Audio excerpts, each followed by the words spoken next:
तो भाई इसका लॉजिक ये था कि जो मार्केट नीचे से आया है ना, ये यहाँ से, तो ये 4 आवर टाइम फ्रेम का पीओआई था। तो अगर 4 आवर टाइम फ्रेम का पीओआई से ये ऊपर चढ़ा है तो इसका जो है नेक्स्ट टारगेट भी 4 आवर टाइम फ्रेम का पीओआई होना चाहिए। तो वो था आपका ये वाला रेंज। ठीक है, ये 74,000 कितना है, 74,750 से 79,000 तक का ये 4 आवर टाइम फ्रेम का पीओआई है। ठीक है, तो इसका नीचे का जो लेवल है वहाँ तक का टारगेट वो लेके रखा हुआ हूँ इसमें। तो और नीचे फिर बात करते हैं एंट्री, यहाँ पर एंट्री का कैसे। ठीक है, तो यहाँ पर कुछ नहीं है। तो यहाँ पर हम देखेंगे तो ये वाला जो है, ये वाला एरिया यहाँ पर 2 दिन पहले मार्केट ने क्लोज़ किया था।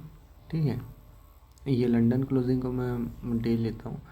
ठीक है, तो ये वाला पोर्शन मार्केट ने इधर क्लोज़ किया था। ठीक है, फिर ये थोड़ा टाइम वो होता है, फिर एक ये CBDR का कॉन्सेप्ट होता है ITC में, तो वो CBDR का ये जोन है। तो यहाँ पर देखेंगे तो CBDR ने एक हाई बनाया। ठीक है, फिर यहाँ पर उसके बाद एक CBDR वैसे रात का 2 बजे से लेकर नहीं, दोपहर का 2 बजे क्या होता है यार, हाँ, दोपहर का 2 बजे से आपका 8 बजे तक का टाइम होता है न्यूयॉर्क का टाइम के हिसाब से। तो यहाँ पर देखोगे तो CBDR का हाई था। ठीक है, और इस CBDR इसने पिछले दिन का जो था ये उसका हाई को ले लिया है। ठीक है, तो हाई को ले लिया है, फिर एशियन शुरू होता है। तो एशियन शुरू होता है तो एशियन क्या करता है, 1 मिनट टाइम फ्रेम में अगर इस यहाँ पर जाओगे तो यहाँ एक इम्बैलेंस है, इम्बैलेंस से टैप होकर नीचे आता है। ठीक है, लेकिन ओवरऑल हमारा डायरेक्शन तो क्या है, मैं इसको हटा देता हूँ।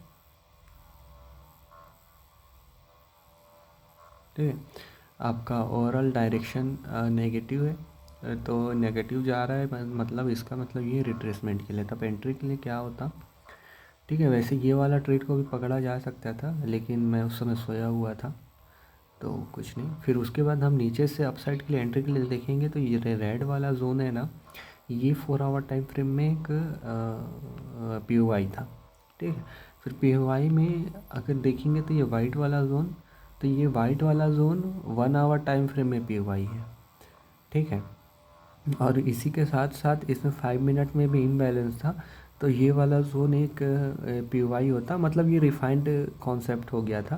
4 आवर टाइम फ्रेम में अगर हम इतना बड़ा POI लें, यहाँ पर SL लें, तो ये तो बहुत बड़ा SL हो जाएगा, राइट। तो इसको हम लोग SL को छोटा करने के लिए रिफ़ाइन कर दें हैं POI को। तो POI के अंदर और छोटे टाइम फ्रेम में गए तो हमें ये वाला POI वाला जोन मिला, जो वाइट वाला। तो यहीं पर देखोगे आप मार्केट यहाँ पर आया। ठीक है, यहीं पर लो बनाया है।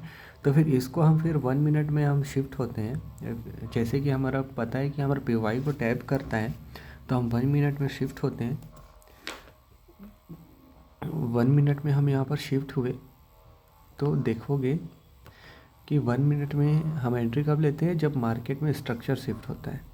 ठीक है, 1 मिनट में देखोगे तो यहाँ मार्केट ने ये स्ट्रक्चर शिफ्ट का जोन था हमारा। ठीक है, फर्स्ट आइडियम तो ये तो 4 आवर POI के ऊपर ही पर है। तो क्या यहाँ पर जब शिफ्ट होता है यहीं से एंटर लेके इतना बड़ा SL लेंगे, लगभग कितना पॉइंट का, 2000 पॉइंट का SL लेंगे क्या? नहीं, ये तो बहुत बड़ी बेवकूफ़ी होगी।